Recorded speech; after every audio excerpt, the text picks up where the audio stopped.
Happy trails to you. Okay. So today we're going to talk about how to play a shuffle rhythm on the guitar. Some people call it a blues shuffle. Some people call it a blues shuffle. Some people call it other things. I call it choogling. I don't know why. There's a CCR song called Keep on Choogling. Other people call it choogling. Whatever. It's blues shuffle riff. Let me show you what this riff is, and then we'll talk about different ways to do it. So come over here to the left hand, and I'll show you the open choogle,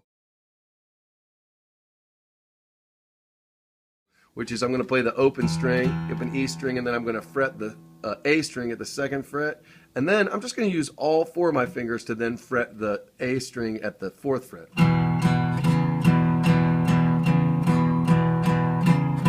Come check out the right hand, right?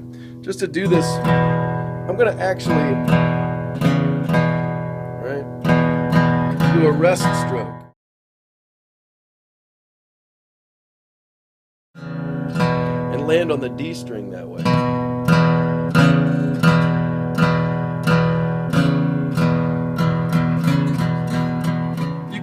You could also palm mute this if you wanted to.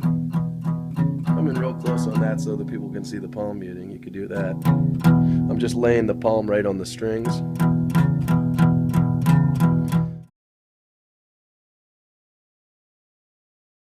So you can do the same thing on the A and the D string.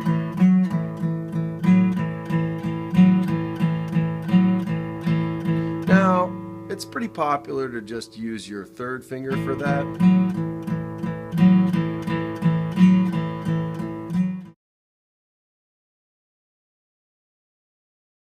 And you can do that again on the D string, D and G.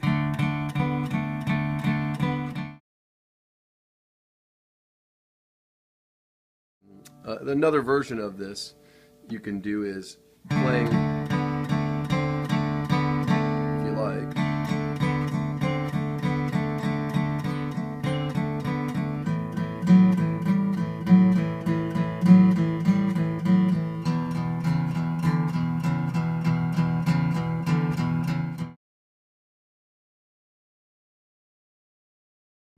Going back to that simpler version now. How to turn this into a movable choogle. Movable choogle. Okay. So, just like you would to turn an open chord into a movable chord, take, any chord that you would use, instead of using your 1st, 2nd, and 3rd, use your 2nd, 3rd, and 4th to free up that 1st finger so it can now perform the function of the nut. Right? So that's how you make a bar F chord. Right? And that's how you're going to create a movable choogle. Now, I'm going to move this choogle way up because this is actually a pretty difficult thing to do with the hand. And there's 2 different versions of this that we can do. We can do our choogle now, our movable choogle, as a 1st finger extension or a 4th finger extension. 1st finger or 4th finger extension. I happen to prefer the 1st finger extension, but the 4th finger extension is more popular, so I'll show you both. Okay, so the 1st finger extension is, I'm going to do this in C. So I'm going to start with my 2nd finger at the 10th fret of the A string, and then I'm going to reach back with my 1st finger so that it can extend back to the 8th fret on the E string. Reach back with my 1st finger so that it can extend back to the 8th fret on the E string. Reach back with my 1st finger so that it can extend back to the 8th fret on that. There I got my perfect 5th on those 2 strings. It's called an extension because there's a fret between these 2 fingers. And it's a 1st finger extension. And that makes it easy for me to play either one of those iterations of the riff. And you'll notice with this 1st finger extension version of this, that my 4th finger and my 2nd, 3rd, and 4th fingers are all curled. My 1st finger is kind of straightened out and it's reaching back, and it's a little bit just barely playing on the side of the finger as opposed to flat on the surface of the finger. I'm rolling my finger up onto the side of it. And it's just worth noting that my thumb is approximately where my 1st finger is, but it could be further out. It could be further in, depending on what's comfortable for your hand. You should try having your thumb here, try having it there. It's going to change according to how far up and down the neck. As you're further down the neck, right, you're going to have your thumb closer to your middle finger, and it's going to be inside this index finger. But as you come higher, it may come and be more parallel with that first finger. Okay, first finger extension Choogle. Sort of extended first finger, curled second, third, and fourth. Now, let's show you how to do the same Choogle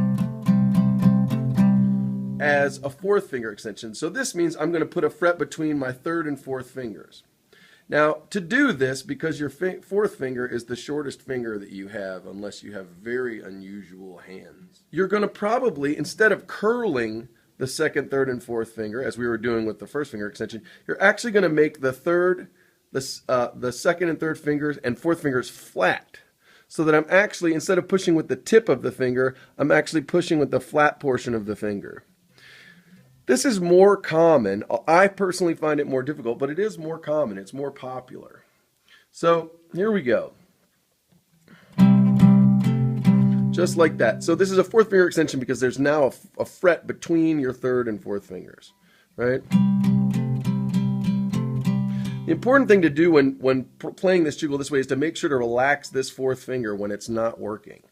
So that when it's not doing the work of reaching out, it's just relaxed and hanging out. And again, these fingers are flat and they're pushing a little bit on the underside of the finger as opposed to on the fingertip, right?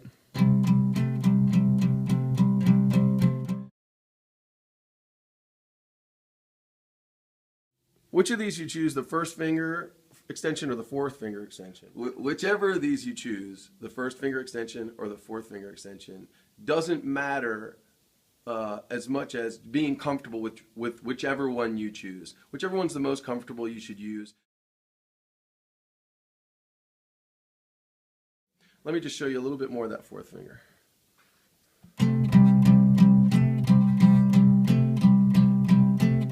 Personally, I go with the first finger extension more. I'm more comfortable with that. It allows me to do that a little bit, I feel better. This one's a little bit, with the fourth finger extension, a little bit more difficult for me. So there you go. That's how to do a movable Choogle. Take it slow, practice it, enjoy. All right.